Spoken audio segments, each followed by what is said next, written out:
living with my dad. We live out in the country, which is nice.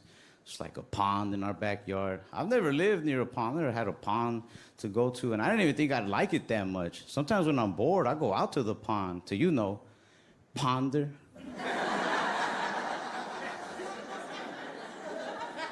That joke is real funny to me because you paid money for it.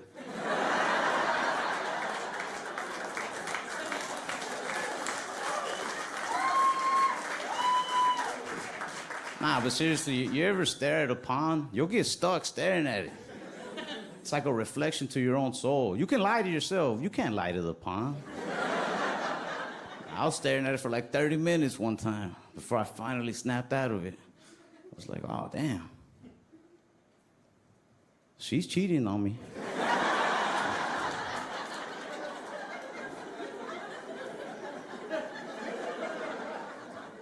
I think my favorite part about living in the country is like driving to the country. The roads are real empty. It's real dark at night. You can see the stars shine really bright. That's like the perfect time on those late night drives. It's a perfect time to like turn up a little music, spark up a little joint. It's so chill. It's so relaxing. But the police will ruin it. This cop started driving behind me. I got nervous. I put my joint out. I put 2 hands on the wheel. Then I was like, nah, too suspicious. Play it cool.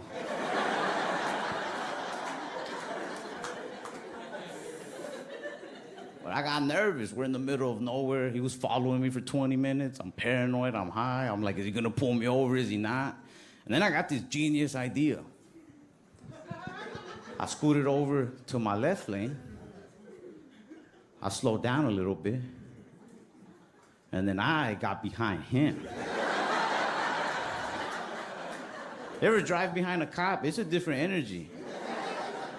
When he was behind me, I was too nervous to smoke. But when I got behind him, I sparked that bitch back up.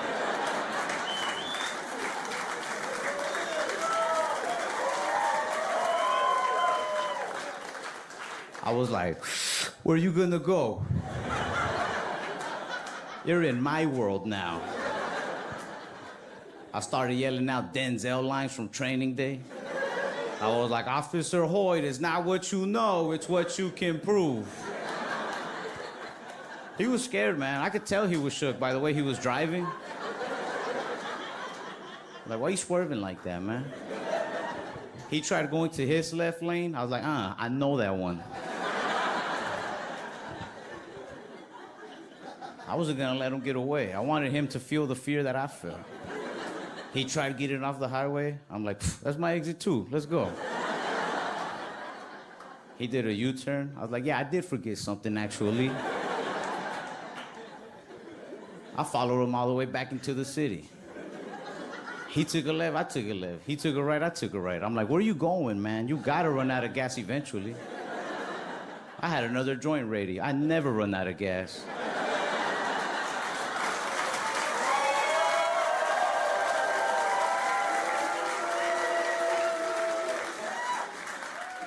And just as I was about to spark it, he put a signal light on. I was like, where are we going? And I looked, it was the police station. I was like, fuck, it's a trap, it's a trap. He was 2 steps ahead the whole time.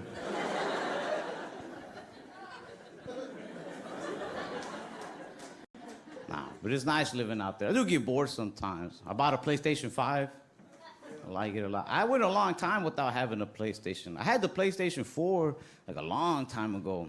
Back before smart TVs were really around. So I really depended on it, but I had sold it to take a girl out. Which kind of worked out. She came back to my house. She was like, you want to watch Netflix? I was like, yeah, I would like to. She was like, you don't have like a PlayStation or Xbox? Put it on. I was like, nah, you don't want to just watch the news?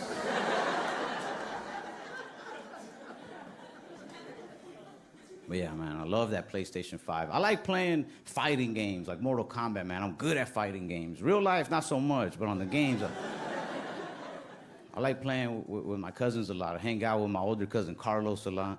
But he's like too thug for video games. He's got too much of a temper. You know, he can't take a loss. I was whooping him on Mortal Kombat, and he threw my controller. He's like, man, fuck this game. Hit me in real life.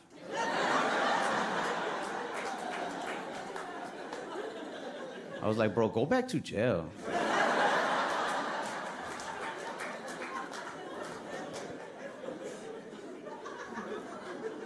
Anytime we go to bars, he's always starting bar fights, which honestly I like. It's a win-win for me. Because if he wins the fight, I could just go up to girls like, that's just how we do. We're related, so I could also do that, you know? And if somebody tries to fight me, he'll stop it. He won't let anybody touch me, man. He's very protective. There was one time I got into a fight at a bar, and he tried to come save me, but we got surrounded by a crowd, so he couldn't get through. He was just trying to coach me from behind the crowd. He's like, Ralph, you gotta slip the jab, Bob, weave. But I didn't know what any of that meant, so I was just getting whooped the whole time. Then he put it into terms I could understand. He was like, L1 square, square, triangle.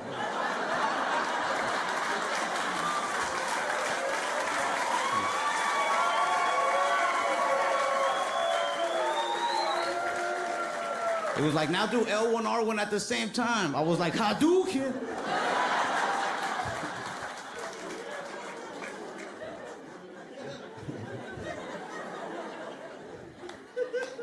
Nah, but I'm too friendly to start bar fights, man. When I go to bars, I walk around with Starburst in my pocket.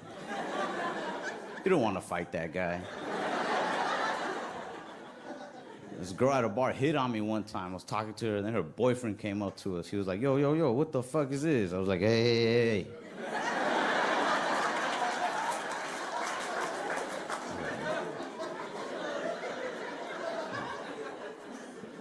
He took a strawberry. He was like, all right, all right, all right. I was like,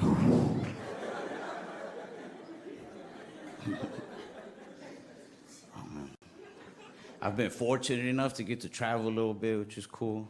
I took a $25 bus ride from Dallas to Houston one time. It's like a 4-hour drive.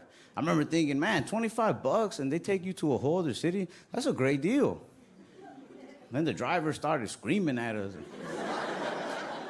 I started to understand the pricing a little more. He was like, 2 things before we get going on this drive I want to make very clear. 1, there's no smoking of any kind on my bus. Do not smoke. I don't care who you are. No smoking. I was like, all right.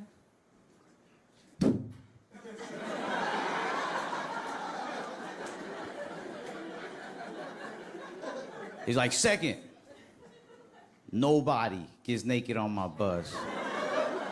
That's when I was like, I overpaid for this trip. He scared the hell out of me when he said that because there was only 3 of us on the bus. I was like, sir, do you know these 2? And then I felt offended with them because what look do the 3 of us have? That when this man saw us, he was just like, these are some little sluts right here. I better make an announcement. Like, I'm grown, man. You don't have to tell me to not get naked on a bus. I'm not just gonna do that. That's what I told myself. But I'll be honest, like 20 minutes into that ride, I was sitting there like, don't get naked on the bus. I looked back at those other 2 guys, I was like, hey, he can't tell us what to do with our bodies.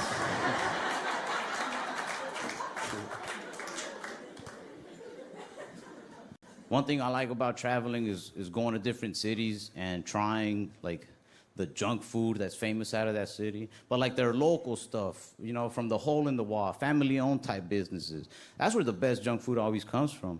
I've also noticed that every city's the same in the fact that the best junk food always comes from the ghettoest neighborhoods. It's weird. It's like the more people that have been shot in a place, the better the food gets. I don't even think it's anything they do to the food in particular. I think it's just the fear. Like knowing you can get shot at any second, it makes you savor it more. You're like, this might be my last. Sometimes I'll be having so much fun, I'll drop my guard. And then I'll eat food that's so good, it'll remind me to stay on my toes. You know, it's like 2 a.m., you leave the bar, you go to some late night burger spot. You're just like, damn, this burger's good. A little too good.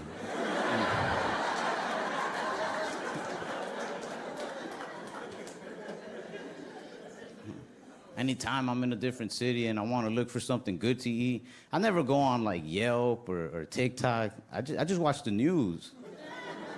I wait for them to be like, local man shot at taco stand tonight. I'm like, that's the spot. I'll go that same night. Because you know there's not going to be a line.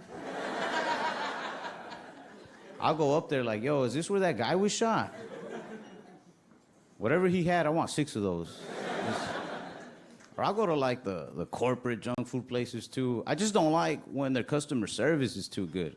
Like if I go to somewhere where I'm not spending that much money and they're being super nice to me, it gets uncomfortable.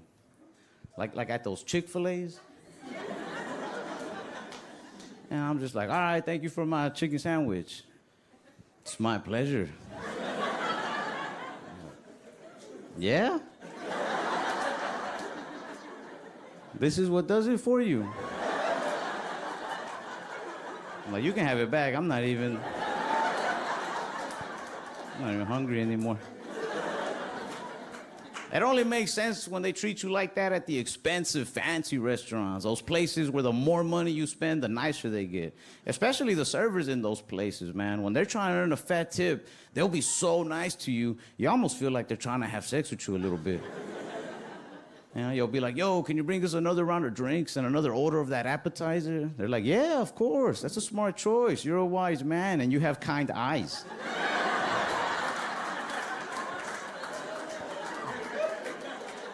I'm a sucker for it too. I'll be like, yeah, I do all right. Here's more gratuity. It's not like that with fast food. With fast food, it's like the more food I order, the madder they get. We were on our way to a house party once, and we stopped at a McDonald's and ordered 100 McChickens. I could see the cook behind the counter. He had this look on his face where you could tell he didn't want to have sex with me at all.